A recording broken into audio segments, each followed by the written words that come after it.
Yen besuk Maryang eman yen wonten grahana ning sasi srengenge kembar leliw. Assalamualaikum warahmatullahi wabarakatuh. Alhamdulillah salatan wa salaman ala rasulillah amma ba'du. Faya ashabal fadail, guru saya Kiai Isomuddin, beliau senior saya di PBNU. Kalau Bahsul Masail, beliaulah andalan PBNU untuk menghadapi berbagai macam masalah-masalah keagamaan di PBNU periode dari 2010 sampai 2021 beliau di PBNU. Beberapa kali saya mungkin beliau belum kenal karena saya masih perwakilan dari PW mengikuti Bahsul Masail, dan beliaulah yang biasa untuk memberikan deskripsi masalah yang akan dibahas dalam beberapa kesempatan Bahsul Masail. Terima kasih Yai Isom sudah menyempatkan hadir di tengah-tengah kesibukan bersama kita PWI Pringsewu pada hari ini, sehingga beliau meluncur dari Bandar Lampung menuju ke kampung halamannya di Pringsewu ini. Yang saya hormati Kiai Sufarman Abdul Karim, Sahibil Bait, Kiai Nur Ajiz, Pondok Pesantren Madinatul Ilm. Ana Madinatul Ilm wa aliyun babuha. Qala Rasulullah sallallahu alaihi wasallam kama qala.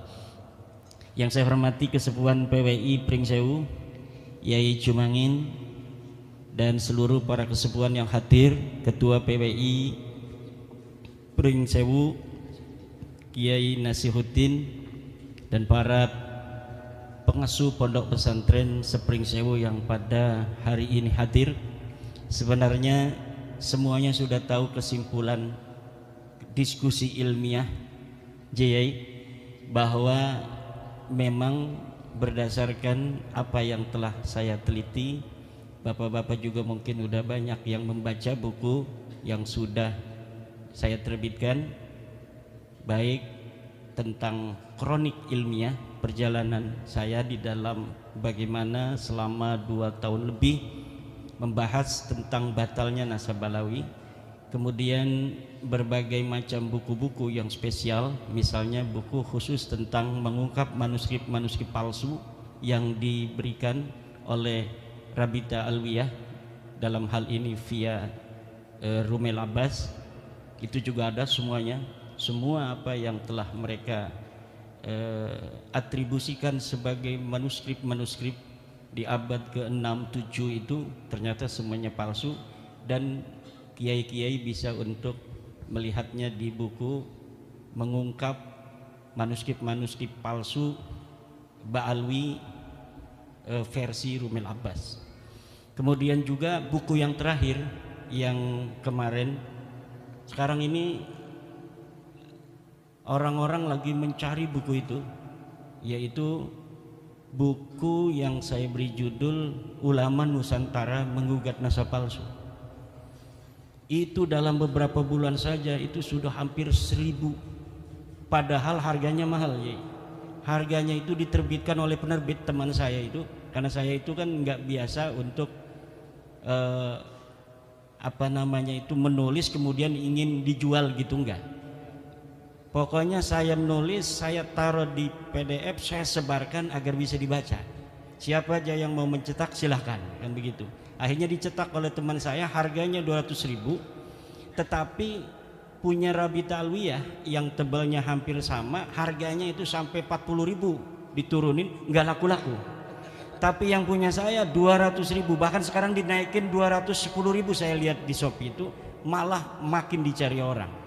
Ini adalah sebuah indikator bahwa mayoritas masyarakat ini bersama kita, dan kesimpulannya sama, bahwa Ba'alawi bukanlah cucu dari baginda Nabi besar Muhammad sallallahu alaihi wasallam. Sebenarnya mereka sudah ada kesimpulan sendiri di hatinya.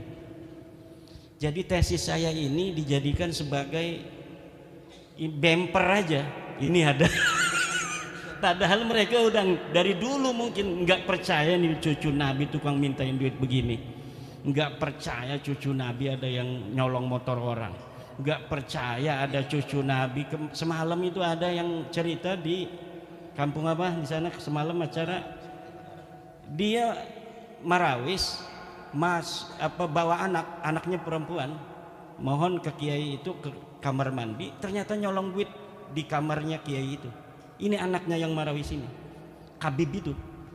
Nggak mungkin orang-orang yang menisbahkan diri pada Rasulullah kemudian mempunyai akhlak demikian. Nah, apapun itu sekarang buktinya sudah ada sebuah penelitian ilmiah. Sebelumnya penelitian firasah masing-masing itu sekarang sudah mendapatkan sebuah cantolan hukumnya yang secara ilmiah bahwa betul Ba'lawi ini bukan cucu Nabi. Dulu guru saya Yai Abuya Dimyati itu kalau ada Habib sini delo ya incu Nabi ya, ini matanya dibuka, delo ya incu Nabi asli ya, itu artinya beliau nggak percaya, tetapi tidak pakai dalil, tidak pakai data, itu kasfan, maka tidak bisa untuk diikuti karena kasfan itu tidak bisa diikuti. Jangankan mukasafah hanya dalam masalah nasab, hanya dalam masalah Ramadan saja, walaupun bertemu Nabi, malam kita bertemu Nabi mengatakan besok adalah Ramadan, itu tidak bisa dijadikan dalil untuk bisa menjadi patokan orang berpuasa. Nah gitu. Jadi mimpi, kasab dan sebagainya itu laisat hujjatan lil hukmi. Saya ini mengadakan penelitian ilmiah. Benar nggak ini Habib ini cucu Nabi? Ilmiah itu berdasarkan 3 hal.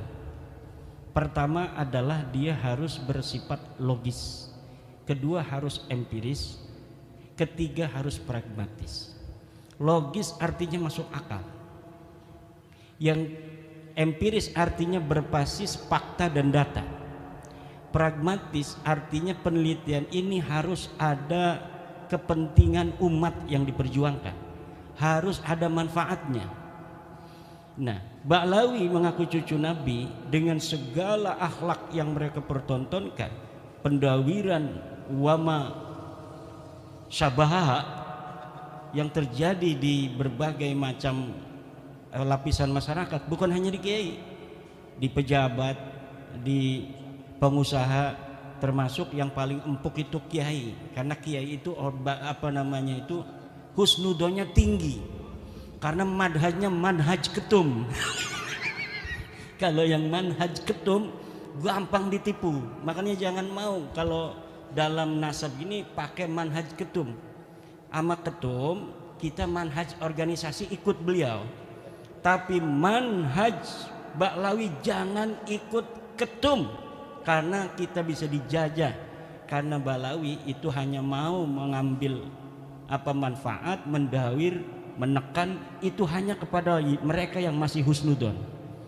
Kalau yang sudah merdeka, proklamasi, saya keyakinan bahwa Ba'lawi bukan cucu Nabi, itu gendamnya Ba'lawi itu nggak bisa masuk ke kita. Gendam doktrinnya itu bahwa mereka cucu Nabi, kemudian mereka minta uang. Kalau misalnya nggak minta uang, kita ini sungkan, takut kualat, nggak barokah. Itu hilang apabila kita sudah proklamasi bahwa sesungguhnya Ba'lawi bukanlah cucu Nabi. Hal-hal yang mengenai penelitian ilmiah dan lain-lain saya serahkan pada Kiai Iman. Udah beres itu.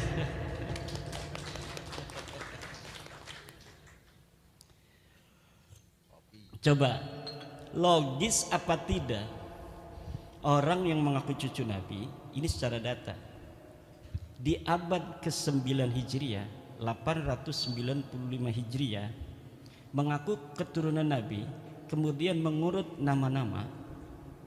Ali bin Abu Bakar, namanya Asakron nih, 895 Hijriah. Nama saya Ali bin Abu Bakar bin Muhammad bin Abdurrahman As-Sigab bin Maula Dawilah bin Ali Sahibud Darak bin Ali Al-Ghayyur bin Faqih Muqaddam bin Ali bin Muhammad Sahib Mirbat bin Ali Qoli Qasam bin Alwi bin Muhammad bin Alwi bin Ubaid bin Ahmad bin Isa. Ahmad bin Isanya 345 Hijriah. Sementara di abad-abad itu sudah banyak kitab nasab. Di abad keempat katanya Alwi ini hidup 400 Hijriah, berarti abad kelima. Di abad kelima sudah ada kitab Tahdhibul Ansab karya Al-Ubaidili 435 Hijriah. Tidak ada di sana mengatakan Alwi ini adalah cucu daripada Ahmad bin Isa. Ahmad bin Isanya disebutkan dia punya anak, kemudian keturunan sampai beberapa keturunan, tapi tidak menyebutkan Alwi ini buyutnya Rizik Syihab itu sebagai keturunan baginda Nabi besar Muhammad. Ada juga di abad kelima itu kitab Muntaqilah At-Talibiyah kalangan Ismail Toba-Toba. Ismail Toba-Toba itu 470 Hijriah. Tidak menyebutkan juga bahwa Ahmad bin Isa punya anak namanya Ubaid. Ahmad bin Isanya disebut dia punya anak namanya Muhammad, dia punya anak namanya Ali, tapi tidak disebutkan dia punya anak namanya Ubaid. Kemudian kitab Al-Majdi 490 Hijriah karya Al-Umari tidak juga menyebutkan Ahmad bin Isa punya anak namanya Ubaid. Ubaid punya anak namanya Alwi yang jadi Ba'alawi, nggak ada. Kemudian naik ke abad ke-6 yaitu 597 Hijriah kalangan seorang pakar usul fikih Imam Fakhruddin Ar-Razi. Beliau juga seorang ahli tafsir, punya kitab tafsir Mafatihul Ghaib, punya berbagai macam kitab sejarah dan lain sebagainya. Idza utliqal imamu fi usulil fiqhi fal muradu bihi Imam Al-Ar-Razi. Kalau dimutlakkan nama al-imam, qala al-imam dalam kitab-kitab usul fiqih, itu maksudnya adalah al-Imam Fakhrur Razi. Beliau mengarang menulis sebuah kitab berjudul Asy-Syajarah Al-Mubarakah wa hasala fihi anna aulada Ahmad bin Isa al-Muqibin munhasirun fi salasati bani. Anaknya cuma 3. Siapa? Muhammad, Ali, Husain. Itu 597 Hijriah beliau menulis kitab itu. Wafat 604 Hijriah. Beliau punya anak murid namanya Al-Fakhri juga, ngarang kitab namanya Al-Fakhri. Al-Marwazi nama murid beliau, itu 614 Hijriah. Di situ juga disebutkan nama Ahmad bin Isa dan tidak disebutkan Ahmad bin Isa ini punya anak namanya Ubaid, punya cucu namanya Alwi. Tidak ada, mereka tidak disebut keturunan Nabi pada 614 Hijriah. Kemudian ada kitab Al-Asili 700 Hijriah. Kemudian ada kitab As-Sabatul Musan 787 Hijriah. Kemudian ada kitab Umdatul Talib As-Sugra 828. Ada kitab Umdatul Talib As-Sugra karya orang yang sama Ibnu Ainabah 828 Hijriah. Sampai abad ke-8, abad 9 awal ini tidak ada orang yang menyebutkan ahli nasab itu bahwa Ba'alawi keturunan baginda Nabi besar Muhammad SAW. Padahal mereka sudah ada itu di abad 9 itu, mereka sudah mulai mengaku sebagai turun Nabi.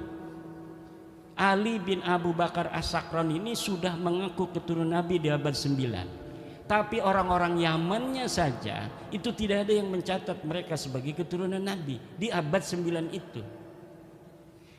Maka saya sebutkan ada 550 tahun kosongnya riwayat antara pengakuan dan orang yang diaku. Orang yang diaku 345 Hijriah, mereka mengaku 895 Hijriah. Hitung pakai kalkulator 550 tahun. Itu kalau kita mau kasihan. Itu versi kasihan itu 550 tahun itu. Versi yang tidak kasihan dalam ilmu nasab itu, dalam ilmu nasab, sebuah kitab sejarah la yuqaddamu bihalin ala ma yusbituhun nasabun. Ilmu sejarah, sejarawan tidak bisa didahulukan dari apa yang telah ditetapkan oleh ahli nasab. Sedangkan Ali As-Sakran ini ngarangnya kitab sejarah tasawuf dan amalannya. Maka walaupun ada susunan dia menyebutkan nama-nama sampai Ahmad bin Isa, itu sebenarnya dalam ilmu nasab tidak dianggap sama sekali. Adanya nama mereka itu muncul dalam kitab nasab, dalam kitab Tuhfatut Talib 996 Hijriyah. Itu kalau dihitung 651 tahun. Cuma dalam kitab Tuhfatut Talib yang menyebut nama-nama mereka itu, Alwi sudah ada di situ tuh. Karena kan mengakunya 895 Hijriah. Kemudian 996 Hijriah ada masuk nama dia. Masuknya apakah berdasarkan maraji? Tidak. Orang yang mengarang kitab itu Tuhfatut Talib namanya As-Samarqandi mengatakan, saya melihat fi ba'dit ta'aliq, dalam sebagian kertas-kertas ta'liq. Jadi bukan berdasarkan maraji dari kitab-kitab, tetapi berdasarkan apa yang dia temukan dari kertas yang ada di pinggir jalan. Dia nemuin aja, wah ada nih bin, masukin aja supaya kitab saya agak banyak lah. Itu hanya begitu saja. Di dalam ilmu nasab, ida urifal wadi'u intafal istidlal. Apabila ditemukan dan diketahui pemalsunya, maka istidlal itu hilang. Nah, kitab Tuhfatut Talib ini tidak bisa untuk dijadikan referensi. Kenapa? Walaupun dia kitab nasab, tetapi penulisnya sudah iktiraf bahwa dia mendapatkannya bukan berdasarkan maraji dari kitab-kitab sebelumnya. Sedangkan di dalam kitab nasab, nasab itu bisa diisbat hanya oleh kitab-kitab nasab. Jadi kitab-kitab nasab yang ada di sejak masa 199 Hijriah, Abnaul Imam fi Misra Wassam, itu Abnaul Imam kitab aslinya yang kemudian pada abad kelima dipalsukan, katanya ini karya Yahya bin Ismail Toba-Toba, padahal itu karya Ibrahim Toba-Toba yang wafat 199 Hijriah. Itu sudah ada kitab nasab, 199 Hijriah sudah ada kitab nasab, ditulis semua keturunan Imam Hasan dan Imam Husain. Gak bisa orang masuk sembarangan. Kemudian ada kitab Nasabu Quraisy, ada kitab Nasab Bani Quraisy, ada kitab As-Sam'ani tentang nasab, ada kitab Silsilatil Alawiyah 340 Hijriah karya Abu Nasr Al-Bukhari. Tapi di situ bukan masa di mana Ahmad bin Isa hidup, jadi kita nggak pakai sebagai dalil. Yang kita pakai dalil mulai daripada kitab nasab yang bisa diakses paling tua, yaitu Tahdzibul Ansab karya Al-Ubaidili 435 Hijriah. Jadi kitab-kitab nasab itu sudah menafikan mereka sebagai turun Nabi. Ini kata Hanif Alatas, kalau tidak ada yang menyebut, itu bukan berarti dia tidak ada. Kalau misalnya ada yang menafikan bahwa Alwi bukan cucu Nabi di abad 5, baru bisa diterima bahwa Alwi itu bukan cucu Nabi. Tapi tidak ada orang yang menafikan Alwi sebagai cucunya Ahmad bin Isa di abad kelima. Alasannya begitu. Kalau Kiai Imad bisa menemukan satu kitab yang menafikan katanya Ubaid sebagai anak Ahmad bin Isa, Alwi sebagai cucu daripada Ahmad bin Isa, baru itu sahih. Kalau tidak ada yang menafikan, tidak, kata saya. Coba lihat dalam kitab tauhid yang kecil aja, kitab Syarah Aqidatul Awam. Kitab apa itu? Karya Ibrahim Al-Laqani. Tuhfatul Murid ya. Tuhfatul Murid itu bagaimana?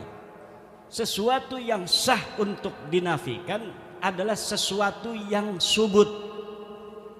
Sesuatu yang bisa ditiadakan adalah sesuatu yang ada. Kalau sesuatu yang tidak ada itu tidak bisa ditiadakan karena dia sudah tidak ada secara ontologis. Sekarang ada yang tidak hadir. Misalnya istri keduanya Kiai Suparman.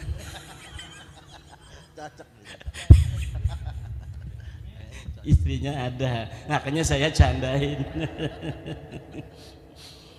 Misalnya Kiai Suparman punya istri dua, misal yang hadir cuma permaisuri. Ada misalnya namanya Mesaro. Misal, kok Mesaro tidak ada? Nah, tidak ada itu karena memang tadinya ada. Tapi kalau memang sesuatu itu tidak ada, maka bagaimana sesuatu yang tidak ada kemudian kita nafikan? Itu dalam teori filsafat itu tidak logis. Kalamun ghairu mantiqiyyin, kalam yang tidak mantiki, yang tidak logis, tidak masuk akal. Nah, ini akan panjang ini karena semuanya sudah paham. Nanti kita di dalam diskusi aja. Bahwa begini kesimpulannya, untuk mengetahui dia diisbat cucu Nabi atau tidak, itu menggunakan metodologi nasab, ilmu nasab dan kitab nasab. Secara kitab nasab mereka sudah hakul yakin kata orang Irama bahwa mereka bukan cucu Nabi. Untuk mengetahui apakah mereka ini nama-nama yang disebutkan sampai Ahmad bin Isa itu sosok historis, orangnya betul-betul ada atau tidak, itu menggunakan pendekatan historis, yaitu melalui menelusuri nama-nama keluarga mereka ini dalam kitab-kitab sejarah. Dan dalam penelitian penelusuran saya mengenai nama-nama keluarga mereka, dari mulai Abdurrahman Segaf, kakeknya Ali Abu Bakar As-Sakran, Abdurrahman As-Segaf, punya ayah katanya namanya Muhammad Maula Dawilah. Ini adalah sosok yang fiktif. Dari mulai Muhammad Maula Dawilah, punya ayah Ali Sahibud Darak, Ali Al-Ghayyur, Faqih Muqaddam, Ali bin Sahib Mirbat bin Ali Qoli Qasam bin Alwi, sampai Ubed, itu semuanya sosok ahistoris, orang fiktif yang namanya diurut begitu saja demi untuk mencapai ketersambungan sampai Ahmad bin Isa yang sudah sahih sebagai keturunan Nabi. Jadi jangankan bisa diisbat secara ilmu nasab, uang sosoknya aja nggak ada. Bagaimana sih Kiai Ahmad bisa menemukannya? Begini Pak, di Tarim itu banyak orang dulu. Faqih Muqaddam itu 653 Hijriah. 653 Hijriah di Tarim itu banyak ahli-ahli agama, ulama-ulama besar. Ada kitab-kitab nasab sejarah yang ditulis. Kejadian apa saja yang terjadi di Tarim itu ada dalam kitab Al-Yafi'i, dalam kitab Tabaqat Fuqaha Yaman, dalam kitab As-Suluk, semuanya diterangkan. Ada kejadian pembunuhan para fuqaha 560 Hijriah itu, ada penyerbuan dari kerajaan membunuh para kiai-kiai karena perbedaan dalam cara pandang keagamaan. Tapi tidak ada satupun nama-nama yang disebutkan ulama baik yang dibunuh maupun tidak dibunuh dari keluarga Ba'alwi. Kenapa? Karena memang waktu itu mereka tidak ada di Tarim. Mereka belum ada di Tarim. Mereka pindah dari India masuk itu sekitar sebelum abad 9 Hijriah, beberapa puluh tahun sebelumnya. Kemudian menyusun sebuah kekuatan di situ, kesejarahan, palsuin semua ulama-ulama di sana, direbut nasabnya orang, kemudian yang direbutnya itu diingkirodkan. Ini mereka kan nyantol ke Abil Jadid, ulama Hadramaut, Sarip Abul Jadid. Nasabnya diambil, Abul Jadidnya dihancurkan. Bahwa Abul Jadid ini tidak punya keturunan hari ini abad 9. Sama juga dengan Wali Songo. Wali Songo diambil itu sejarahnya, dibelokkan nasabnya ke Hadramaut, keturunannya dihilangkan bahwa mereka tidak punya keturunan. Ini yang akan terjadi kalau tidak ada bab nasab 2022 dan tidak ada Kiai Suparman Abdul Karim di Lampung. Ini yang akan terjadi. Karena beliau yang awal-awal ngambil nyamber itu dari Banten. luar biasa antara Lampung dan Banten, persahabatan yang tiada akhir. Dari zaman dulu, dari zaman Sultan Maulana Hasanuddin, bukan di Banten dulu punya istrinya, di Lampung dulu. Di Lampung dulu, beliau itu punya istri di Lampung. Karena istrinya putih, anaknya putih. Kemudian dia dinikahi nama ayahnya dengan anaknya Raden Patah Demak. Ya namanya orang Demak kan ya kayak orang Demak nih banyak tuh. Nah, datanglah ini dari Lampung si putih ini. Siapa kamu? Haryadila. Siapa kamu? Saya anaknya Sultan Hasanuddin. Anak dari mana? Dari Lampung, istri Lampung yang gak ketahuan. Putih amat katanya nih. Akhirnya kata orang Banten, ini bukan anak orang, ini anak jin katanya. Jadi Sultan Hasanuddin lagi di hutan katanya nemu wanita cantik padahal bukan orang. Jadi jin, dia nggak sah jadi sultan, nggak bisa karena bukan sempurna manusia. Itu begitu politik zaman dulu tuh begitu, bikin hoak-hoak gitu, framing gitu, demi agar yang jadi sultan adalah anak dari Banten, Maulana Yusuf. Nah, tetapi persahabatan itu kemudian Maulana Yusuf menaruh anak-anaknya di Lampung. Kemudian Maulana Muhammad Nasruddin perang dengan penjajah di Palembang. Palembang ini lagi mau dijajah nih sama musuh. Itu yang ngebantu dari Banten dengan Lampung. Lampung, siap kita perang membela Palembang. Dari Lampung, siap. Lah ini sekarang ini nih, jangan-jangan ini cucunya waktu dulu itu. Nah, kemudian sejak masa Maulana Muhammad Nasruddin kepada anaknya Abdul Mafahir Mahmud Abdul Qadir, kemudian pada anaknya juga Sultan Abdul Ma'ali Ahmad, pada anaknya Sultan Tirtayasa. Sejak Sultan Tirtayasa itu kemudian baru ada Belanda di Banten. Di Lampung juga sama. Di sana dikuasai Belanda, secara politiknya ini juga dikuasai oleh Belanda, tetapi tetap masih rajanya Raja Banten, ini rajanya dari Lampung Banten. Sunan Gunung Jati pun kesini juga, jadi bukan hanya Sultan Hasanuddinnya, Sunan Gunung Jatinya sebelum itu juga pernah ke Lampung dan menyebarkan Islam, walaupun belum diterima secara masif. Nah makanya alhamdulillah bab nasab ini mengumpulkan yang terserak itu. Sejarah-sejarah kesatuan kesejarahan Nusantara ini hari ini kembali menjadi perhatian semua bangsa. Dan kebetulan saya yang pertama kali tertarik untuk itu, dan secara kesejarahan saya memiliki hubungan dengan berbagai macam leluhur-leluhur Nusantara ini. Jadi dulu itu di Banten itu ada ini ya. Jadi ada Sumedang, Banten, saingan. Tapi ada orang yang turunan Sumedang dan turunan Banten. Ini yang menjadi pengadem-ngadem, yem-yem. Dan itulah leluhur saya. Jadi yang bisa bikin adem ini. Kemudian dengan Mataram. Dengan Mataram saingan juga walaupun saudara, sama-sama keturunan Pemanahan, Ki Ageng Pemanahan. Tapi kemudian beberapa generasi Banten dan Mataram bersaing. Siapa yang bisa untuk merekatkan, mengadem-ngadem? Iya, namanya Raden Arya Wangsakara. Kenapa? Karena dia dekat keturunannya juga dengan raja-raja di Mataram. Jadi ini kebangkitan Nusantara hari ini itu tidak kebetulan, tapi memang sudah waktunya Baklawi ini ketahuan oleh Kiai Isom bahwa dia bukan cucu Nabi. Oke, tanpa penelitian saya Kiai Isom ini udah yakin 100%. Beliau orang yang sangat pemberani. Beliau berani jadi saksinya Ahok juga demi kebenaran. Kata Kiai Isom, dianggap kafir saya, tinggal syahadat lagi aja. Kata Gus Dur, orang dianggap kafir gampang sekali, jangan marah, tinggal syahadat lagi aja kok repot katanya. Nah demikian nanti kita kembangkan.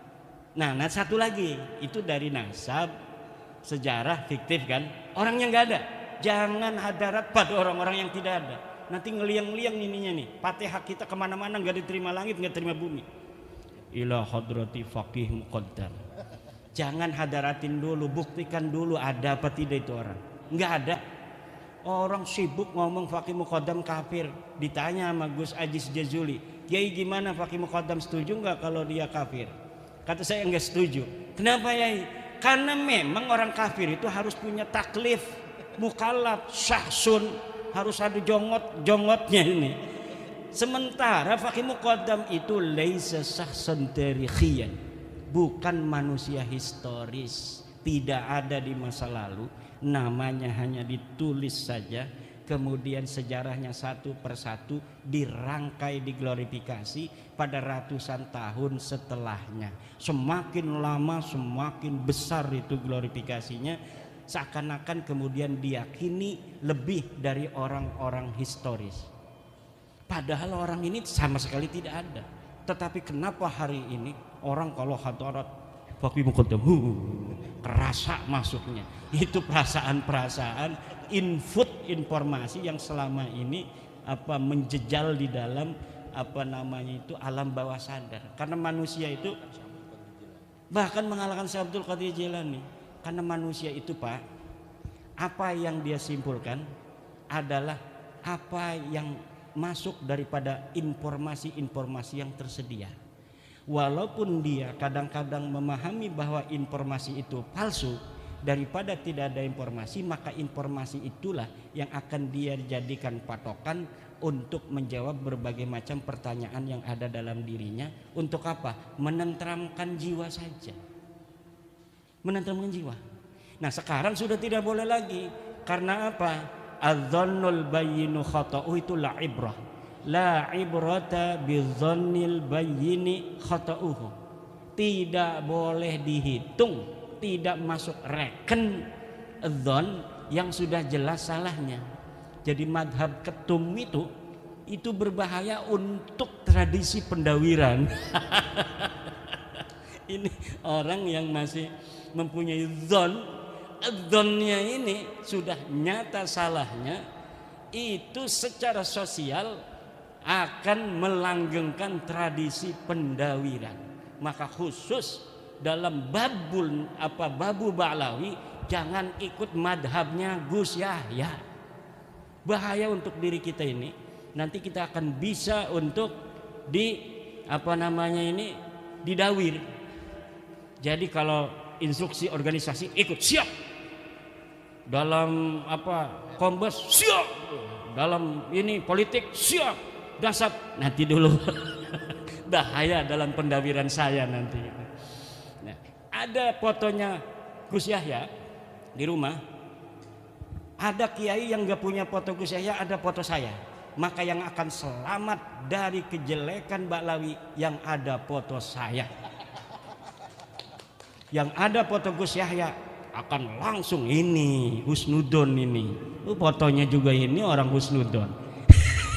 Tapi kalau ada foto saya, ini madhab Imadiyah. Wah, anti Ba'lawi ini, nggak bisa nih ditipu orang. Bagaimana kalau ada foto Gus Yahya, ada foto saya? Ini orang bingung, stres nanti Habibnya. Aduh bingung juga. Ada Gus Yahya, ada Kiai Imad, ini dua-duanya ini katanya la ilaha ulai wa la ilaha ulai mudabdabina baina dzalik. Dan ini banyak ini orang mudabdabin ini. Orang mudabdabin ini banyak hari ini. La ilaha ula wa la ilaha ula. Demikian sementara nanti kita kembangkan di dalam diskusi. Terima kasih. Assalamualaikum warahmatullahi wabarakatuh. Baik, kita memasuki termin kedua, yakni interaktif tanya jawab. Untuk termin pertama dari sisi kedua ini langsung kepada 3 penanya. Ngacung dulu ya, monggo. Ya, langsung 4 di depan nggih, enggak apa-apa. 4 di depan, mikrofonnya buat siap. Sudah ada, monggo. Perkenalkan nama nggih. Nama dan asal. Oh, kata nggih. Amit nggih. Oh. Assalamualaikum warahmatullahi wabarakatuh. Waalaikumsalam warahmatullahi wabarakatuh. Perkenalkan saya namanya Fadoli. Kebetulan dalam struktural NU menjadi ketua LWPNU, Lembaga Wakaf dan Pertanahan NU Kabupaten Pringsewu. Tapi ini atas nama pribadi. Saya termasuk orang yang lama mengagumi Romo Yai Imaduddin Usman Al-Bantani, sebab ini ada sebabnya, nggak boleh tepuk tangan, dikira tomprang doro. Sebab saya sudah lama lewat perantara teman membeli sebuah buku kronik perjalanan ilmiah Kiai Haji Imaduddin Usman Al-Bantani yang mengungkap dan membahas tentang nasab Ba'alwi. Hari ini saya bisa dipertemukan secara langsung dengan beliau, antara teori ilmiah yang dihasilkan dengan hari ini langsung dengan orangnya, alhamdulillah energik, gagah. Terus yang kedua, analisa yang disampaikan oleh Romo Yai ini benar-benar makul, artinya jeli, teliti dan ilmiah. Oleh sebab itu ada hal yang sampai detik ini masih ganduli. Ini karena Pringsewu ini orang Jawa semua rata-rata masih ganduli atau termemori di dalam pikiran saya. Saya minta pandangan Romo Yai bagaimana dalam realita yang ada kadangkala di masyarakat, terutama warga Nahdlatul Ulama atau warga Nahdliyah. Ini dalam realitanya ini bagaimana cara menghadapi tips-tips orang yang mengaku turunan Rasul. Ini langkah kita bagaimana dikaitkan dengan negara Kesatuan Republik Indonesia ini menganut asas Bhinneka Tunggal Ika. Jangan sampai salah langkah. Ini Polri hadir nggak? Jangan sampai nanti teguran kita mengganggu Kamtibmas. Ini langkahnya gimana? Karena kita menganut asas Bhinneka Tunggal Ika. Satu. Yang kedua, diskusi ini adalah menjaga kesucian nasab Rasulullah Shallallahu Alaihi Wasallam. Yang ini secara pribadi saya memperoleh input, masukan secara pribadi, umumnya untuk seluruh hadirin, karena tidak semua orang ahli dan memahami tentang ilmu nasab. Tujuan diskusi ini ialah untuk memberikan pencerahan pada kita. Yang pertama, pencerahan intelektual. Yang kedua, pencerahan emosional. Yang ketiga adalah pencerahan spiritual.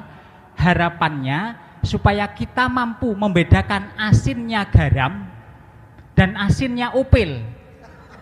Ya, garam asinnya endingnya sehat karena yodium. Opil saya cocok dengan yang disampaikan oleh Kiai Haji Isomuddin. Ini kalau opil ini asin tapi penyakit, jangan sampai penyakitan kita. Maka diskusi ini bukan hanya sekedar tepuk tangan. Saya sangat cocok bagaimana ini nanti Yai dan Gus Isomuddin atau yang lain forum, kita harus ada action nyata. Apa aplikasi action nyatanya? Setelah diskusi ini, coba bikin sebuah petisi, pernyataan, tanda tangan, supaya negara hadir untuk bagaimana ini tidak jadi fenomena dalam masyarakat. Kita bikin pernyataan yang ditembuskan ke PC, PW, PCNU, PWNU, PB, supaya negara hadir dengan instrumen yang ada, Kemendagri, Jaksa Agung, Kementerian Agama, untuk mendorong supaya oknum-oknum yang mengaku dzurriyyatur Rasul diadakan tes DNA. Ini kayaknya sangat efektif. Cocok? Ojo mung tepuk tangan toh, action nyata nanti. Nanti Gus Isom tanda tangan, saya di bawahnya berani, tapi tetap beliau yang di depan. Gitu aja. Sekian. Ini untuk yang kedua, ada follow up yang diminta dari seluruh jamaah. Terakhir untuk Pak Yai Suparman, ini nanti kita taunya warga masyarakat PW itu taunya Persatuan Wartawan Indonesia. Harapannya Yai Nasiruddin ada kiprah nyata dibikin setiap kecamatan PWI, karena nanti asumsi dan persepsi dikira wartau, sedangkan perjuangan Wali Songo Indonesia harapannya setiap kecamatan diadakan PAC dan PAC PWI sampai ke ranting. Gitu aja. Assalamualaikum warahmatullahi wabarakatuh. Sun Yai Fadoli. Langsung ke kedua. Langsung lanjut yang Moga. kedua. Asmani, Pak. Alhamdulillah. Nama saya Khairul Anwar. Saya ikut Pak Ustadz Fadoli di PWNO, saya selaku Ketua Les Bumi. Nah, jadi karena membawa amanah dari guru saya Profesor Dr. Agus Sunyoto. Tadi sudah disinggung terkait tentang nasab-nasab dari Bu Alawi, tetapi tadi belum disinggung Atlas Wali Songonya. Nah, ini harus dikolaborasi agar dalam kita menggawangi Islam Nusantara menjadi kuat dan kokoh. Karena apa? Tadi disebutkan banyak sekali orang-orang Londo, apalagi Londo Blangkon. Nah, banyak Londo Blangkon, orang-orang Jawa sing menyaplok ngaku-ngaku nasabe Wali Songo. Padahal dia orang biasa saja yang pakai sorban, pakai ceramah di medsos jagoan. Tapi ini hanya ngaku-ngaku dzurriahnya Wali Songo. Nah ini saya mengusulkan kepada PWI Pusat nanti agar ada penguatan kapasitas terkait para pengurus dan aktivis di PWI agar supaya tidak gagal faham bahwa PWI itu adalah persatuan wartawan tapi perjuangan Wali Songo. Apalagi ada laskarnya, komandan laskar juga harus mempunyai jiwa kesatria dalam menegakkan dzurriyatul Rasul ini. Jadi saya berharap bagaimana strategi yang jitu untuk kita mampu melakukan penguatan kepada tim-tim kita dulu sebelum ke yang lain-lainnya. Kalau di abad 4, 6, 7, jauh banget yang bahas ini. Tetapi di abad 12 ke atas, zaman Mojopahit, zaman Mataram, sampai pada zaman Wali Songo yang hari ini tentu agak bisa diterima secara logis maupun empiris. Terima kasih pertanyaan dari saya seperti itu agar supaya nanti ada strategi khusus dalam penguatan untuk agar kita bisa membumikan Islam Nusantara. Les Bumi biar masuk ke seluruh pelosok negeri. Terima kasih. Assalamualaikum warahmatullahi wabarakatuh. Matur suwun Kiai Khairul Anwar. Yang kedua tadi masih di depan semua. Masih di depan semua. Ada 4 depan, 4 dulu nggih. Nuwun sewu niki kula kalih ngadeg nggih. Nggih. Supaya jelas. Biar masuk TV. Masalah bahasane kula ya ora iso jelas. Wong Jawa ora jelas Jawane, Indonesia orang ngerti tatanane. Maaf Kiai. Nggih. Dadi sing ajeng kula tangletke langsung niki perkenalan kula Ki Rohani Sidik. Suriah Nahdlatul Ulama Kecamatan Pagelaran. Hebat kan?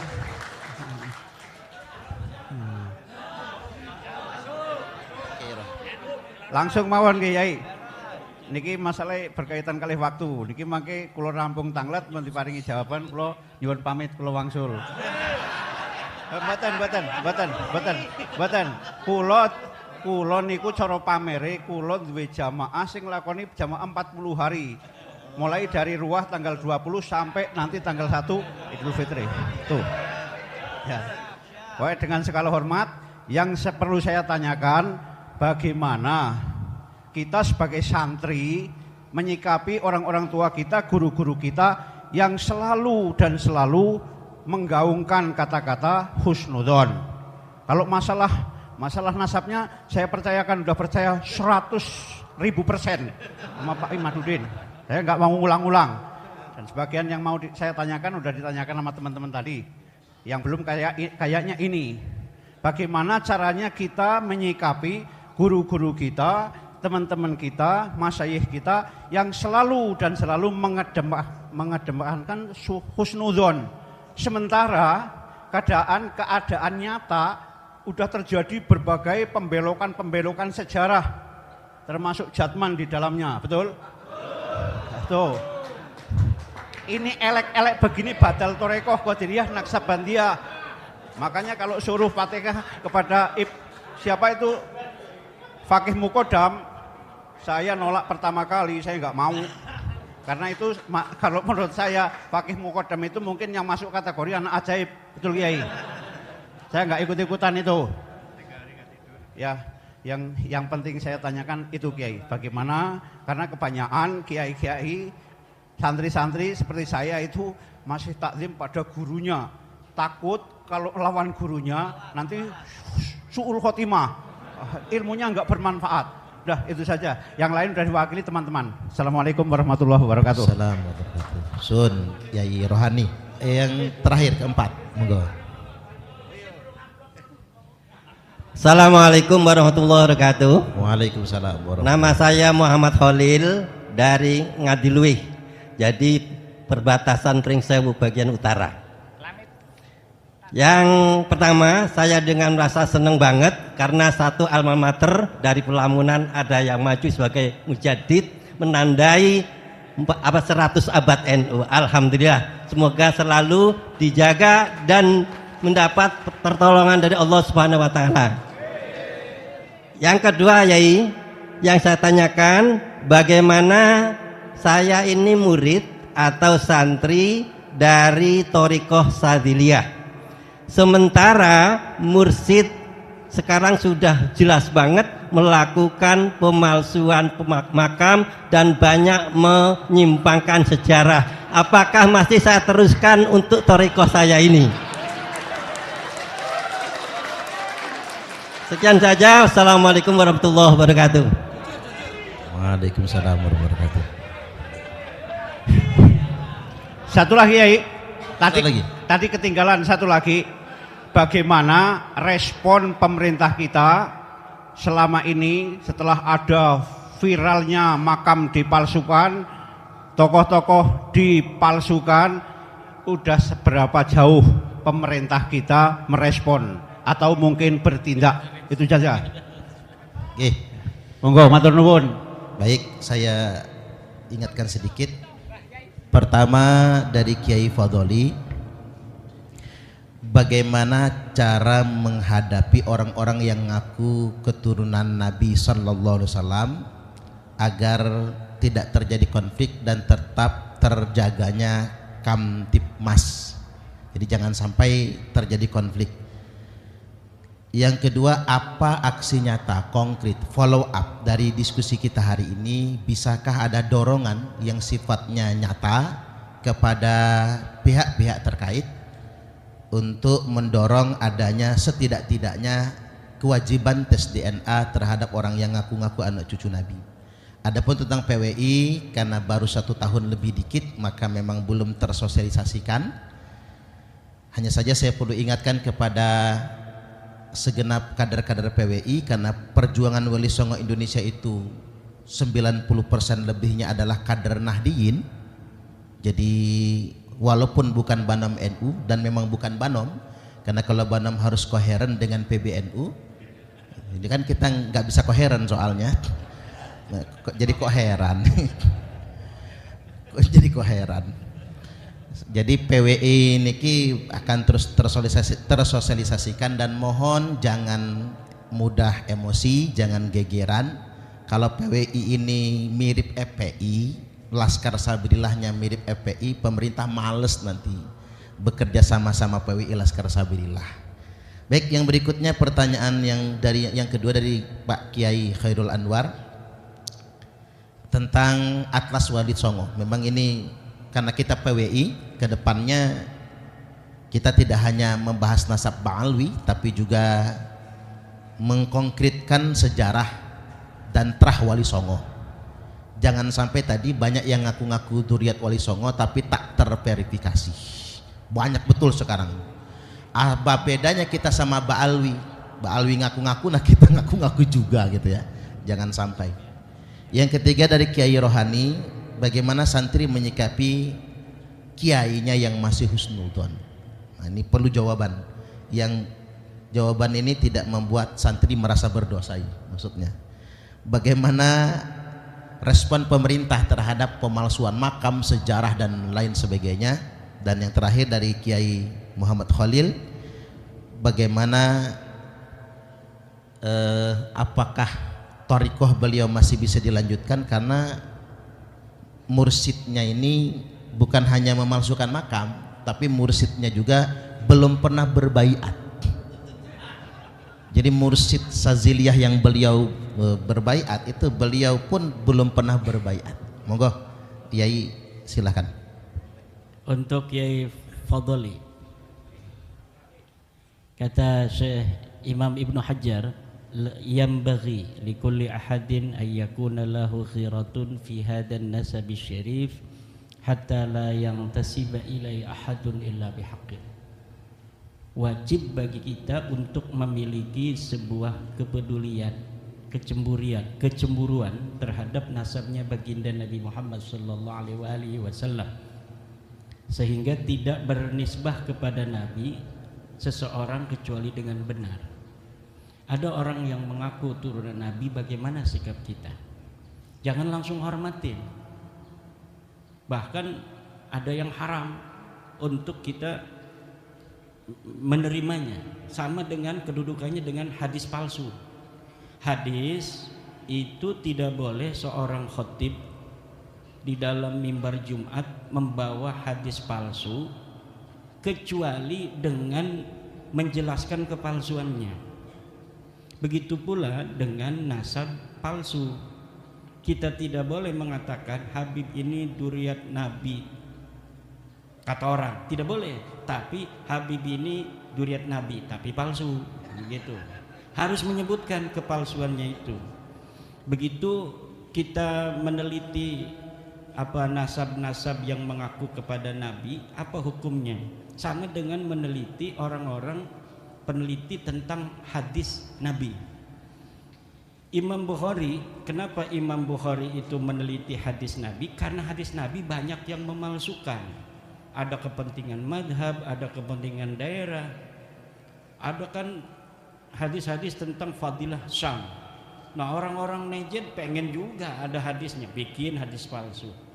Orang-orang dari daerah Maroko bikin juga, orang dari Banten, afdolun nasi fi Nusantara Banteniyun. Nah, bisa aja, tapi diverifikasi apa betul ini Nabi dulu pernah mengatakan demikian. Bagaimana caranya? Untuk meneliti hadis kita menggunakan cara verifikasi hadis. Adakah ittisalus sanad baina rawin wa rawin? Kemudian ma'qul apa tidak? Mukhalifun lil Quran apa tidak? Mukhalifun lil ijma apa tidak? Kalau mukhalifun lil qiyas fihi khilaf. Tapi mukhalifun lil Quran dari sisi matanya itu jelas hadis itu merupakan ciri-ciri wadah, ciri-ciri palsu. Begitu pula dengan orang yang mengaku turunan Nabi. Lah orang mengaku turunan Nabi, ane cucu Nabi, ane mau haul abah, ane butuh sapi 3. Udah, kiai 1 supaya barokah pondoknya banyak santrinya. Kenapa sih sehari ini kiai-kiai itu masih ada yang menganggap dirinya banyak santrinya karena barokah itu? Karena mereka mengungkapkan keberkahan itu.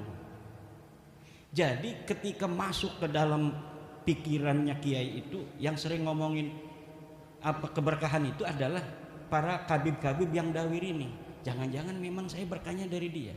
Padahal keberkahan dia karena daripada doa gurunya, doa orang tuanya, doa masyarakatnya, doa muridnya. Itu seakan-akan dilupakan semua. Karena ibunya hanya mendoakan, tapi dia tidak pernah mengatakan ibu selalu mendoakan engkau supaya barokah. Tidak. Gurunya juga begitu. Tetapi si kabib-kabib ini selalu mendemonstrasikan seakan-akan mereka lah orang yang paling berjasa bagi kita.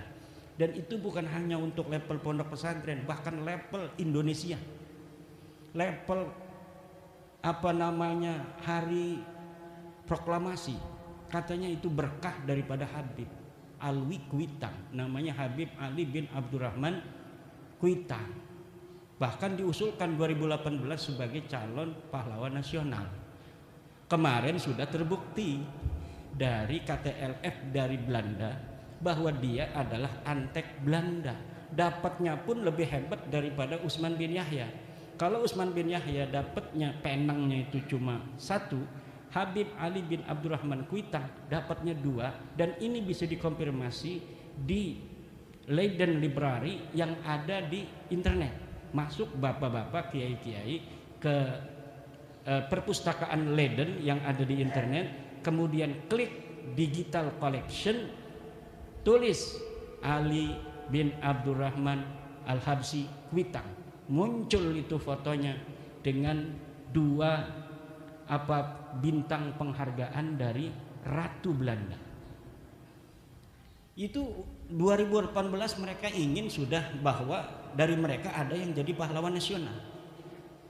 Ditolak sama Departemen Sosial, Kementerian Sosial. Seorang Balawi lagi dari Kalimantan, dia usulkan hampir aja 2021 2022 itu akan diangkat. Akhirnya turun para sejarawan, Profesor Anhar Gonggong. Ini bukan pejuang. Sultan siapa namanya itu? Sultan Hamid. Ini adalah pengkhianat bangsa Indonesia. Itu sudah mau diangkat jadi pahlawan nasional. Karena apa? Bahaya kalau orang-orang yang tidak seharusnya menjadi pahlawan kemudian dianggap pahlawan hanya karena dia diangkat sebagai pahlawan nasional.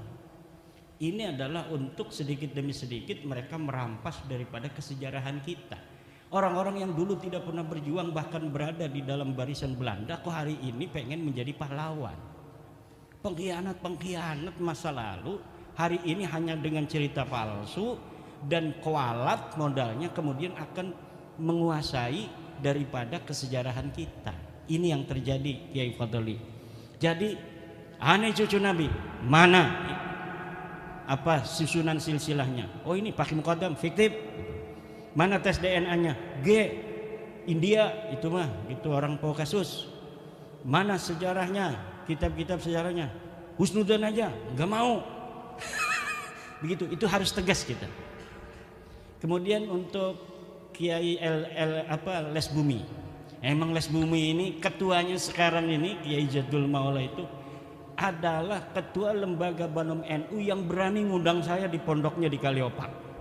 Dia nggak takut-takut ngundang saya di sana di Kaliopak. Akhirnya ditegur, kenapa ngundang Kiai Imam?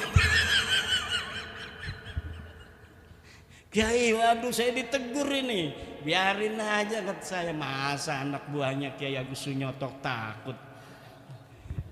Kita akan bicara tentang Kiai Agus Sunyoto. Itu beliau punya penelitian panjang tentang para orang-orang yang mengaku sebagai turun Nabi. Kenapa? Karena Wali Songo diatribusikan ke Ba'alawi oleh kaum Ba'alawi. Kemudian Profesor Agus Sunyoto ini meneliti secara manuskrip masa lalu bahwa ditemukan kapan itu dibelokkannya Wali Songo ke Ba'alawi. Itu sama dengan hasil kesimpulan saya. Itu baru di antara 1930 1969. Apa itu? Hari produktifnya Salim bin Jindan.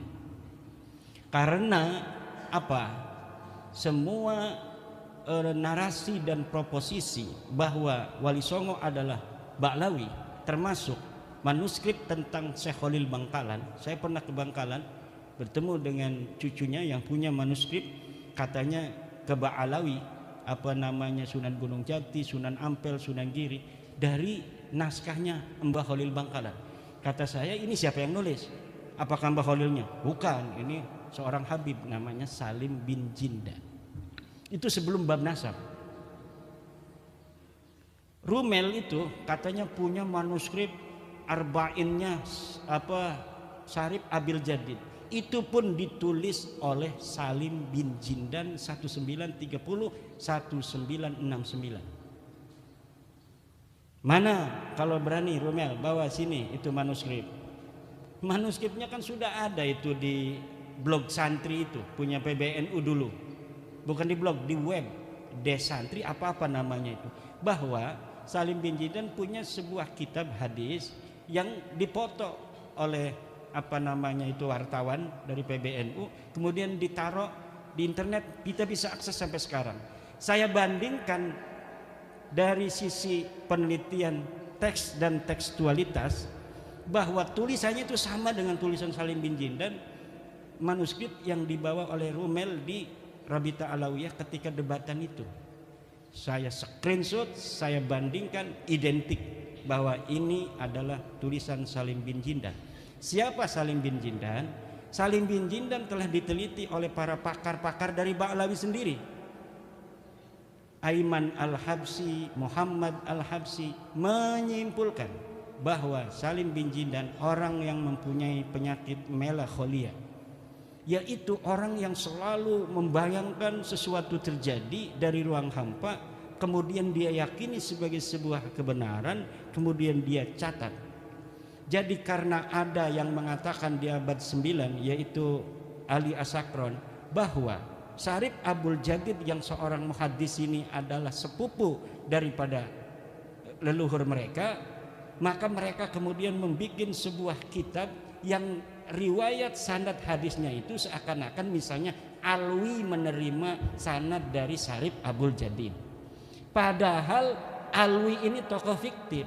Syarif Abdul Jadid ini adalah tokoh historis yang ditulis oleh para sejarawan. Tapi Salim bin Jindan membuat 40 hadis yang riwayat-riwayatnya itu memasukkan di situ nama-nama tokoh-tokoh fiktif dari Ba'lawi ini. Dan itu sudah diteliti oleh orang Ba'lawi sendiri. Karena dari tokoh Ba'lawi juga kan ada sejarawan. Walaupun mereka juga, saya sudah dapat menyimpulkan tukang bohong juga. Mereka tukang bohong juga. Tapi kalau ada saingannya berbohong, mereka juga nggak mau. Mereka membongkar, itu bohong katanya. Kenapa? Mereka nggak mau dikalahkan bohongnya kan. Nah itu sudah jelas bahwa penelitian Kiai Agus Sunyoto almarhum itu sudah menurut saya tinggal disempurnakan. Beliau memang ada riwayat Wali Songo ke Balawi. Selain itu ada riwayat Wali Songo ke Musa Al-Khadib. Kenapa sampai banyak begitu? Karena Wali Songo ini seksi. Wali Songo ini seksi, banyak orang yang mau mengatribusikan dirinya pada kesejarahan Wali Songo. Untuk apa? Keunggulan klan, keunggulan daerah dan lain sebagainya. Bahkan kaitan Wali Songo dengan Aceh itu diputus 100%. Padahal Wali Songo dan Aceh itu ada kaitan. Tapi kenapa sama sekali sekarang tidak ada orang bicara Wali Songo, bicara Aceh? Nama Cempa, bahwa Sunan Ampel berasal dari Cempa, itu dibelokkan jauh ke dalam pedalaman Vietnam. Padahal telah ditemukan sebuah kesimpulan ilmiah bahwa pada abad ke-14 di Cempa itu belum ada Islam. Kenapa Sunan Ampel yang menyebarkan agama Islam di Surabaya, di Banten dulu Sunan Ampel itu. Setelah di Banten tidak laku, kemudian ke Surabaya. Kenapa tidak laku itu? Ya orang Banten punya kekhasan, jarang atau sulit, bukan jarang, menerima sebuah ajaran baru itu dari zaman dulu. Kecuali muncul dari orang sendiri. Sunan Gunung Jati kan dia dari Mekah itu datang, itu enggak langsung ke Cirebon, dia datang ke Banten dulu untuk apa? Mondok di Sunan Ampel. Ketika sampai di Banten, Sunan Ampel sudah pergi ke Surabaya. Sunan Gunung Jati langsung ke Surabaya, mondok 7 tahun di Surabaya. Kata Sunan Ampel, Syarif Hidayatullah, kalau kamu mau menyebarkan agama Islam di daerah Banten, kamu gak bakal diterima. Saya aja di sana dapat berapa orang katanya. Tapi ada syaratnya. Apa syaratnya? Kamu kawin sama orang sana.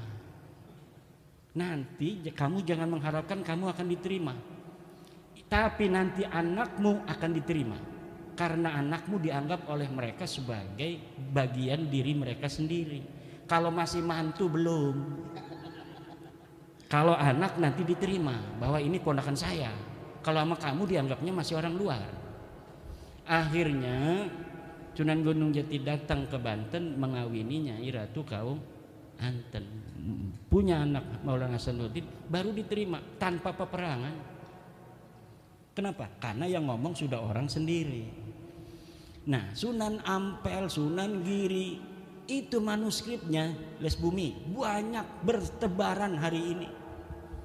Tapi masing-masing ada yang dicurigai palsu oleh penyimpangan kolonial.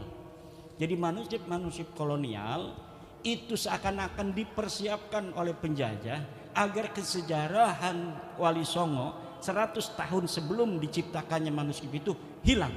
Jadi kita diputuskan kesejarahannya dengan Wali Songo. Tapi saya yakin sejarah-sejarah asli Wali Songo masih ada. Wali Songo masih ada sejarahnya. Tidak mungkin semuanya bisa dihancurkan. Tidak mungkin. Bagaimana caranya agar terbuka semuanya?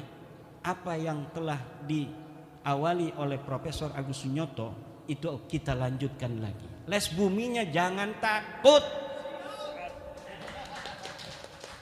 Yang bicara DNA pertama kali siapa? Kiai Agus Sunyoto. Cari itu di YouTube-nya masih ada. Kalau ngaku cucu Nabi, tes DNA dulu. Itu apa maksudnya? Dia udah nggak percaya dari dulu sebelum Imaduddin Usman. Cuma gagal, dia bukan orang Banten, jadi ngomongnya nggak sembarangan kayak saya. Jadi PBNU ini harus berwarna-warni. Kalau semuanya orang-orang Jawa belah sana, ya banyakan Angga Unggul. Husnudon aja. Begitu, untung ada orang Banten. Lihat orang Banten gak mikir 2 kali 4 kali, sekali cukup. Urusan belakangan. Dipecat-pecat ngapain, gak apa-apa. Kan begitu. Lah itu makanya harus berwarna-warni. Ada kayak Yai Said, ya namanya 11-12 sama orang Banten, jeplak-jeplok aja ngomong. Tapi kalau orang-orang Jawa yang halus hatinya, penuh dengan pertimbangan matang, lah itu nggak bisa cepat. Ini mungkin butuh 100 tahun lagi Balawi ini. Tapi orang Banten tanpa didampingi oleh keuletan orang-orang Jawa juga susah ini. Tapi ini hanya 2 tahun lebih beres. Ini udah beres ini. Udah beres, udah. Tinggal ini mah penghiburan diri mereka saja. Ada sedikit orang nangis kayak Roma Irama bertobat. Begitu-begitu aja. Sampai ada yang keliling ke Mekah, ngutus orang ke Mekah, nemuin kiai-kiai Mekah, Sayyid Mekah yang punya murid di Indonesia agar berpesan muridnya jangan ikut sekte Ahmadiyah. Ada yang sudah ikut kan, Yai Ja'far dengan penelitiannya juga. Itu sampai gurunya dari Mekah bikin voice note bahwa engkau harus menghormati para sadah. Kata Kiai Ja'far, coba dibalas tuh gurunya. Iya, saya hormati sadah, tapi Balawi bukan sadah. Ngelawan dia sama gurunya juga. Kenapa itu? Karena dalam tradisi kita nanti sama Kiai Rohani ya, ini akan ada ketersambungan dengan pertanyaan Kiai Rohani, bahwa kalaulah seorang murid yang berbeda dengan gurunya harus kualat, maka Imam Syafi'i orang yang pertama kualat kepada Imam Malik. Imam Ahmad bin Hambal orang yang pertama kualat kepada Imam Syafi'i. Abu Hasan Asy'ari orang yang pertama kualat kepada Ali Al-Jubai. Gurunya Mu'tazilah kok muridnya Abu Hasan Al-Asy'ari jadi Ahli Sunnah wal Jamaah, merontohkan seluruh proposisi gurunya. Hasan Al-Basri punya murid gagah perkasa namanya Wasil bin Atta. Dia harusnya kewahalat Wasil bin Atta, tapi tidak, dia ulama besar dari golongan Mu'tazilah. Dia punya guru juga Muhammad Al-Hanafiyah, anaknya Sayyidina Ali, ini Wasil bin Atta. Jadi dari zaman dulu murid dan guru berbeda, itu gurunya harus bangga. Kata Imam Ahmad bin Hambal, ta'allam kama ta'allamna, belajarlah seperti kami belajar. La tuqallidni wa la tuqallid Malikan wala Syafi'iyan wala Sufyan as-Tsauri. Jangan ikuti aku, jangan ikuti Malik, jangan ikuti Imam Syafi'i, tetapi ta'allam kama ta'allamna. Belajarlah seperti kami belajar sehingga kami menemukan kebenaran yang kami yakini. Kita tidak perlu menyelesaikan masalah ini hanya dengan tepuk tangan. Ini murid-muridnya Ki Hasyim Mujadi semua. Ki Hasyim Mujadi itu begitu kalau ceramah. Kemudian dari siapa? Pelamunan, Yai Khalil. Yai Khalil Pelamunan. Ini beliau mondok kepada pesantren Pelamunan. Saya mondok pada Kiai Hasuri bin Thohir. Nah, ini menantu Yai Thohir Pelamunan. Jadi namanya bapak beliau Thohir, mertuanya Thohir, punya pesantren At-Thohiriyah. Iya, kan beliau itu waktu saya di sana wasiat karena udah kena stroke, Imad kalau abah wafat nanti tolong dimakamkan dekat makamnya Abah Thohir. Pengen dekat dengan mertua. Kalau nggak boleh di pagernya, kalau nggak boleh juga di luar pagar. Kalau nggak boleh juga baru di pondok ini. Akhirnya di makamnya di pondok tanpa meminta ke sana karena anak-anaknya pengen juga dekat dengan abah. Nah, itu dulu Yai Thohir Pelamunan mondok kepada Yai Husain Cerita. Kepada Yai Tubagus Abdul Halim, mantan Bupati Serang. Tubagus Abdul Halim mondok kepada Kiai Husain Cerita, Kiai Husain Cerita pada Syekh Nawawi At-Tanara Al-Bantani. Jadi itu generasi keempat. Syekh Nawawi kepada Kiai Husain Cerita dekat dengan Caringin, kepada Kiai Abdul Halim pada Kiai Pelamunan. Kalau mau cepat langsung kepada Kiai Husain, enggak kepada Kiai Tubagus Abdul Halim. Karena Kiai Thohir Pelamunan juga selain mondok kepada Kiai Abdul Halim, mondok juga langsung karena masih hidup Kiai Husain Cerita.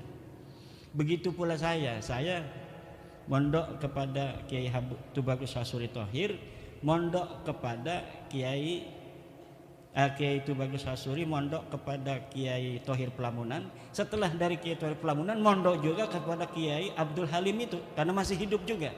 Tetapi guru saya selalu mencatat Kiai Thohir, walaupun as-sanadul ali bisa untuk meninggalkan yang Kiai Thohir, tapi karena apa? Karena lil barokah wat tabarruk, maka walaupun as-sanadul adna yang lebih panjang itu yang diambil oleh guru saya. Untuk apa? Agar nama-nama guru kita tidak hilang. Walaupun di dalam ilmu sanad itu kan ada as-sanadun ali, ada as-sanadud dani itu. Kalau lebih sedikit itu hebat. Kalau panjang itu nggak hebat, berarti kalah sanad, kalah tua dia. Tetapi guru-guru kita itu milih yang panjang karena takut nama-nama gurunya hilang. Walaupun gurunya itu tidak sehebat dengan nama gurunya yang di atas. Itu akhlak juga. Disitulah baru al-ilmu fauqal adab. Bukan berarti adab segala-galanya mengalahkan ilmu, husnudon di atas segala-galanya mengalahkan ilmu. Tak aya anu kitu. Tak aya. Kata hadis Nabi, ihtarisu apa Kiai? Ihtarisu minan nasi bisu'idzan. Ini ada hadisun qalahu Rasulullah. Jaga dirimu jangan sampai kena belai dengan apa? Bisu'idzan, dengan suudzon. Jadi kita menjaga diri kita agar tidak didolimi orang itu dengan suudzon. Bahkan Al-Quran mengatakan inna ba'da dhanni ismun. Sebagian daripada don begitu itu dosa besar. Udah jelas bukan cucu Nabi, husnudzon aja. Bos, dosa bos. Pokoknya udah ada barokahnya. Yang lain juga banyak barokah bos. Ini kita ngaji Sapina dulu. Kita juga ngaji Fathul Qorib bos. Enggak cuma Sapina bos. Ini husnudzon. Iya, orang-orang tua kita bagaimana katanya itu masih husnudzon. Iya kita jawab tadi, berani nggak jawab sama ketum begitu? dari MWC datang kan hari Rebo ke PBNU. Assalamualaikum ketum. Inna ba'dad dhanni ismun. Ihtarisu minan nasi bisu'idz dzan. La ibrata bidzannil bayni khata'u. Assalamualaikum. Udah begitu. Paling besok dapat dipecat. Ini jangan-jangan ketua Les Bumi dipecat besok. Berani nggak dipecat?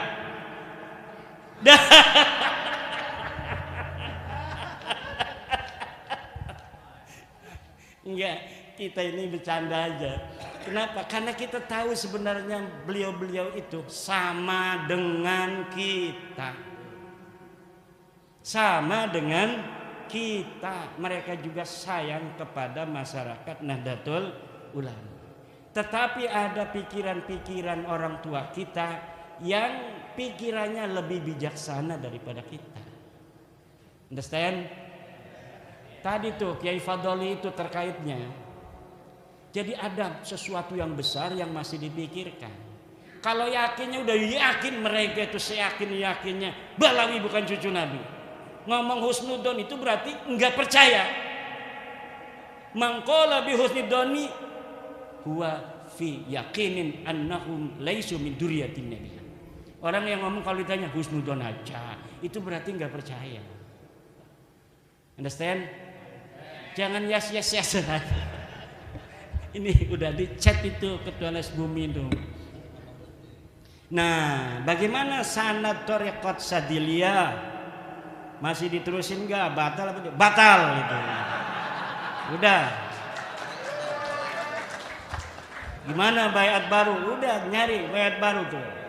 Mbah Halwani, Abuya Dimyati, na'rifu solahahum, na'rifu quwwata yaqinihim. Daripada kita berthariqah silsilahnya ada orang fiktif nanti, bahaya juga. Ngapain ada fiktifnya? Iya kan, saya juga thariqahnya dari Banyumas juga ada. Saya thariqah Khalidiyah Naksabandiyah dari Mbah Malik, bapaknya Mbah Malik, Mbah Ilyas. Lah Mbah Malik itu thariqahnya Qadiriyah Naksabandiyah. Bagaimana dia katanya mengambil dari Mbah Malik tetapi dapatnya Sadiliyah? Aneh bin ajaib. Tanya tuh sama keluarganya yang ada di sana. Alhamdulillah, saya juga ikut di Qadiriyah Naksabandiyah. Masya Allah. Berarti mayuh ceritanya itu. Ya udah, yang satu itu batalin aja udah. Ya, ngapain? Cuma harus istighfar dulu. Astagfirullahaladzim, astagfirullahaladzim, astagfirullahaladzim min kulli dzambin adimin wa tarikat palsu. Sesudah istighfar begitu baru. Jangan diingat-ingat lagi yang lalu, biar berlalu. Faqad madha ma madha. Juga dalam hati kita enggak perlu ada kebencian. Enggak perlu, yang penting mereka mengakui bi annaka lasta min dzurriyyatin nabi. Cukup itu. Karena dengan itu aman semua, sentosa masa depan anak-anak kita. Enggak bakal kayak kita lagi nasibnya dibodoh-bodohin terus begini. Saya itu membayangkan kalau misalnya kita ini tidak teguh hari ini, maka 100-200 tahun lagi anak cucu kita seperti kita dan kakek-kakek kita lagi. Jadi korban. Bahaya. Gak mau saya anak-anak cucu saya nanti dijadiin kayak kita, kayak orang tua kita kemarin-kemarin. Dihina-dina. Ada beberapa YouTube itu orang yang ngaku turun Wali Songo, ya karena namanya keturunan Wali Songo, keturunan Nabi, dia pakai Habib, dipukulin orang aja, dipukulin. Ente ini katanya kata Imam Malik, siapa orang yang mengaku keturunan Nabi maka yudrabu wa yushharu hatta yatuba. Dia harus dipukul dan dipiralkan sampai dia bertobat. Karena dia mengaku-ngaku turunan Nabi, bukan turunan Nabi. Kata dia tuh sama kiai itu. Kiainya nggak berani ngelawan. Ini sama cucu Nabi juga. Tapi sekarang sudah tahu dia bukan cucu Nabi. Kalau mau jangankan ngegaplok begitu, nyelentik aja mungkin udah mati tuh orang. Kalau sekarang itu nggak bakal itu. Karena apa? Orang-orang kita sudah punya energi kekuatan. Nggak bisa lagi itu disembarangin, dihina-dina, nggak bisa. Dulu siapa sih lidahnya yang paling tajam menghina-hina kiai-kiai NU? Mereka. Iya banyak. Rizik Syihab menghina Kiai Abdurrahman Wahid radhiyallahu anhu. Buta mata, buta hati. Setiap apa saja keputusan PBNU selalu dikomentari, selalu di framing negatif untuk menjauhkan Islam dari PBNU. Kiai Isamuddin ini salah satu korban yang dianggap mereka sudah murtad. Yai Said Agil Siraj beberapa tempat mau ceramah ditolak oleh mereka. Gus Nuril lagi ceramah diturunin masa lalu itu oleh mereka. Bahkan ada Kabib di Bogor itu berpesan pada jamaahnya, jangan masukkan anak-anak, ibu-ibu dan bapak-bapak ke Ansor Banser. Jangan. Islam Nusantara, ANUS, aliran Nusantara. Itu mereka dulu. Sekarang mah nggak diundang aja. Kemarin datang ke PBNU itu. Kemarin LDNU bikin acara ngundang Roma Irama. Itu Habib itu ada yang datang sengaja, nggak diundang juga. Untuk apa? Supaya nempel bernaung di gedung PBNU. Framing kebetulan ada Mukibin di PBNU-nya. Ini yang selalu ngasih informasi. Ada acara, ada Roma Irama nanti supaya kelihatan duduk bareng. Ini ada Kiai Anu nanti supaya kelihatan duduk bareng. Ini ketum mau datang, Habib suruh duduk supaya kelihatan bareng sama ketum yang husnudon itu. Nah ini dikerjain. Jadi ada intel dia itu di PBNU itu. Akhirnya kelihatannya seperti itu. Padahal apa yang nampak bukan apa yang sebenarnya terjadi. Apa yang nampak bukan apa yang sebenarnya terjadi. Kita harus yakin bahwa orang-orang tua kita di PBNU pun sayang pada kita, tidak mau kita warga NU ini dijadikan bancakan oleh orang-orang yang mengaku cucu Nabi palsu itu. Sama, cuma caranya beda. Selagi orang tua kita pura-pura nggak ngerti di depan publik, kitanya juga pura-pura nggak ngerti juga. Kayak begini ngomongnya. Jadi semuanya apa menapaki perannya masing demi apa? Kemaslahatan kita bersama. Juga demi kemaslahatan NKRI. Tadi ada yang bertanya, Kiai Fadoli, ini kita harus jaga NKRI. Siapa orang yang lebih cinta pada NKRI daripada orang NU? Nggak ada. Kurang apa itu kita orang NU untuk bangsa dan negara ini? Kita 32 tahun tidak dikasih kesempatan apapun oleh negara. Apakah kita marah? Enggak. Bahkan kita yang 1984 mengatakan menerima ajas tunggal Pancasila. Padahal ketika itu kita tidak diberi ruang apa-apa. Seluruh orang-orang kaya di PBNU yang punya pabrik itu ditutup, pabriknya tidak punya akses. 32 tahun di masa Soeharto. Tapi kita tidak pernah marah kepada negara dan bangsa yang kita cintai ini.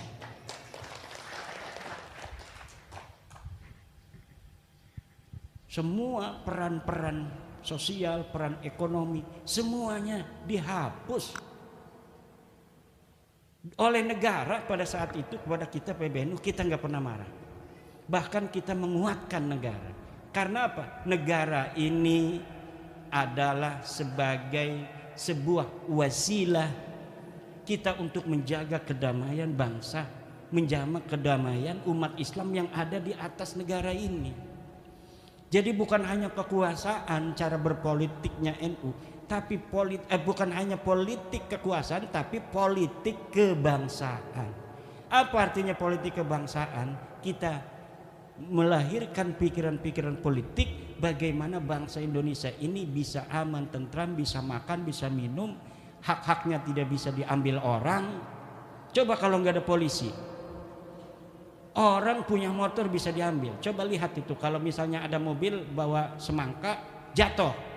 Itu semua diguyur orang. Karena apa? Itu adat bahwa kalau jatuh begitu tidak diarah, tidak diambil lagi, maka diguyur.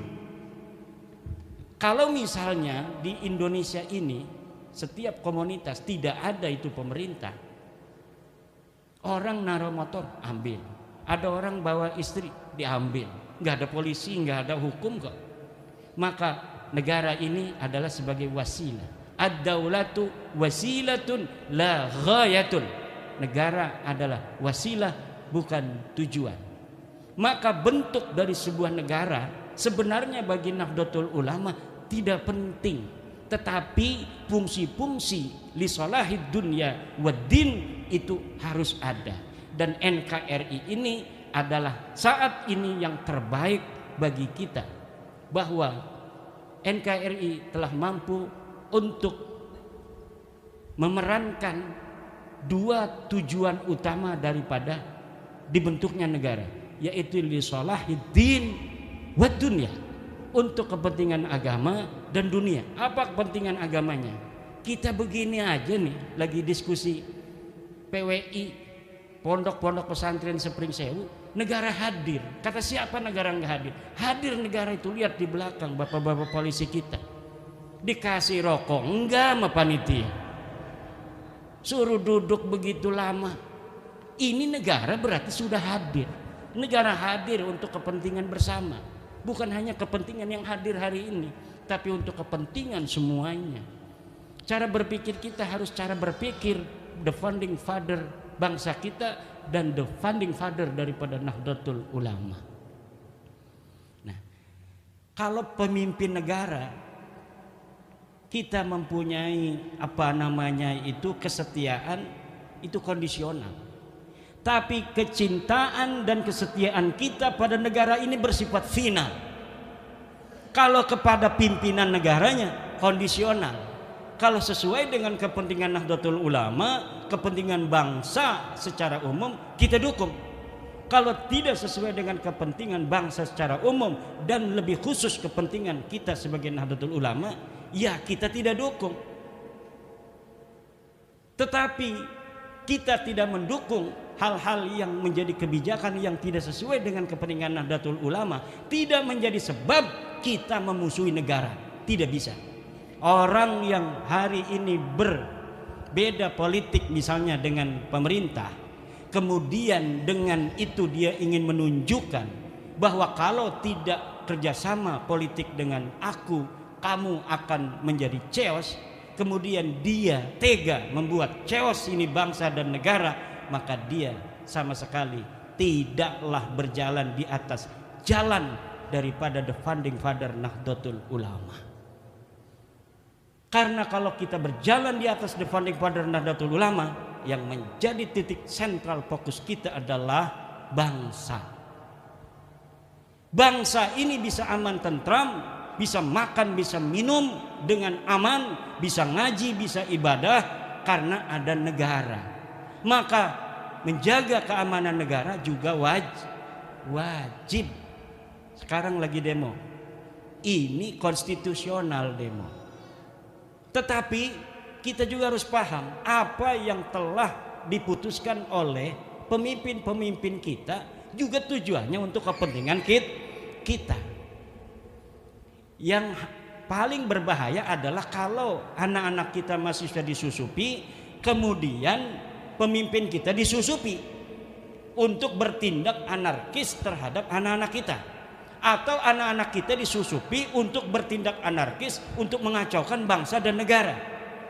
NU di sini selalu berperan sebagai sebuah wasit untuk kedamaian dan perdamaian, keamanan, ketertiban bangsa dan negara kita.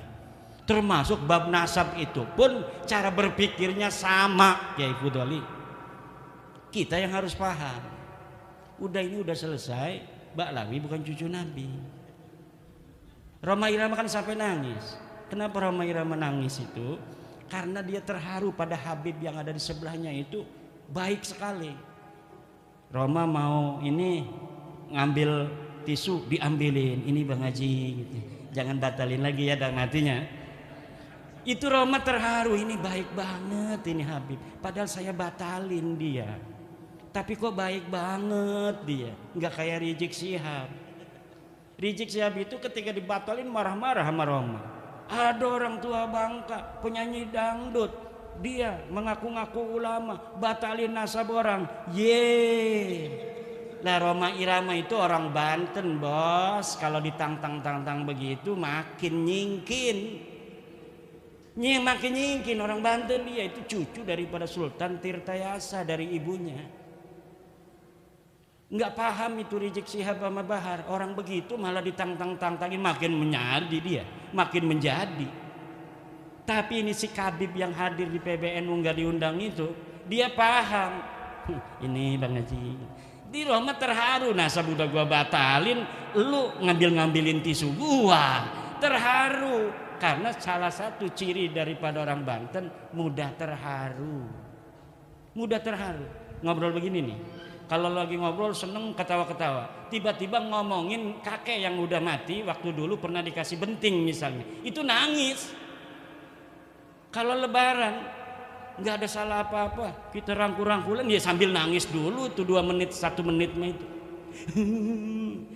Lagi ngobrol begini bisa nangis. Itu apa namanya? Ya mungkin ciri genetik. Ada Roma Irama itu memiliki ciri itu walaupun tidak semua orang Banten begitu. Ini di framing Roma Irama bertobat. Tidak lagi membatalkan nasab Balawi. Enggak begitu bos. Bang Haji Roma Irama sudah ngomong dari awal bahwa saya batalin nasab ente tapi bukan berarti kita bukan sahabat lagi, Bib. I love you. Kan begitu ngomong waktu dengan saya itu juga. Waktu sebelum dengan saya, dengan Rumel Abbas, dengan Guru Gembul ngomong begitu juga. Kita batalin nasab bukan berarti kita putusin hubungan. Yang dulunya ente jual minyak wangi ke rumah aneh, silakan jual minyak wangi lagi. Kalau aneh punya duit bayarin, kalau kagak ya ndak apa-apa, jangan maksa-maksa lagi. Yang punya tetangga Balawi nggak usah pindah rumah bos. Seakan-akan ketika dia bukan cucu Nabi kita jijik, kemudian enggak begitu. Lah Bang Haji itu begitu cara berpikirnya. Jadi terharu nih sama Habib yang baik ini ngambilin segala apa yang dibutuhkan dia. Itu di framing katanya bertobat. Enggak bisa bos. Dia keyakinannya udah hakul yakin. Hakul yakin itu enggak bisa dirubah bos. Nih, ini yang ada masih mukibin hatinya. Apa benar ini? Lah ini masih mudabdabin bena dalika begini. Ini sampai rumah dia tuh begini. Hei bos, yang masih saya udah kasih sebenarnya. Udah kalau baca buku saya 690 halaman males, malam aja istikharah. Usolli sunnatul istikharati raqataini lillahi ta'ala. Allahu akbar. Niatkan bahwa kita ingin mendapatkan kejelasan Mbak Lawi ini cucu Nabi atau bukan. Kemudian setelah itu salam berdoa, ya Allah, aku memohon daripadamu yang maha tahu. Saya bingung banget mengikuti diskusi di Pringsewu. Kiai Imad menerangkan dengan Kiai Isom. Hati saya tersayat, saya tidak terima bos. Ya Allah, katanya Mbak Lawi bukan cucu Nabi, ya Allah. Saya bertanya sekarang kepadamu ya Allah yang maha tahu, yang maha rahman. Apakah Balawi ini cucu Nabi atau bukan? Wassallallahu alaihi wasallam. Kayak Allah aja jawab begitu. Yang jawab Allah nanti, jangan kita. Nah nanti coba. Walaupun tidak mimpi, fa'alhamaha fujuraha watak. Jadi kalau model-model kita kalau dikasih mimpi ketinggian derajat, paling-paling di dalam hatinya ini sudah mengkristal nanti sebuah keyakinan akan sesuatu. Dan saya yakin keyakinan itu adalah Ba'lawi bukan cucu baginda Nabi besar Muhammad sallallahu alaihi wasallam. Istikharah juga melahirkan keberanian karena kita menyandarkannya sudah kepada Allah Subhanahu wa taala. Kalau kita menyandarkan hanya kepada cara kita berpikir, belum kita menyandarnya pada Allah, kita takut salah. Jangan-jangan Kiai Imad ini salah. Udah istikharah saja wahai para kiai, jangan banyak-banyak, cukup 2 rakaat saja berdoa yang sebenar-benarnya doa. Ya Allah, ya Rabbi, saya ngelihat Kiai Imad ini pengen ngegintes saja ya Allah. Saya ini sudah muhibbin, sudah berpuluh-puluh tahun akan diberantas oleh Kiai Imad, Kiai Parman di Lampung, ngeselin ya Allah. Mohon petunjuk darimu, apakah benar Baklawi ini cucu Nabi ataukah bukan? Ini bukan buat Kiai Saroni, Kiai siapa? Rohani. Tuh yang di belakang ada mukibin. Jangan-jangan itu petugas kita dari Polri itu juga masih mukibin. Tolong istikharah Pak Polisi. Insya Allah hanya dengan 2 rakaat Allah akan beri jawaban. Ini sudah jam 1. Wallahu wal muwaffiqu ila aqwami thoriqin. Wassalamualaikum warahmatullahi wabarakatuh.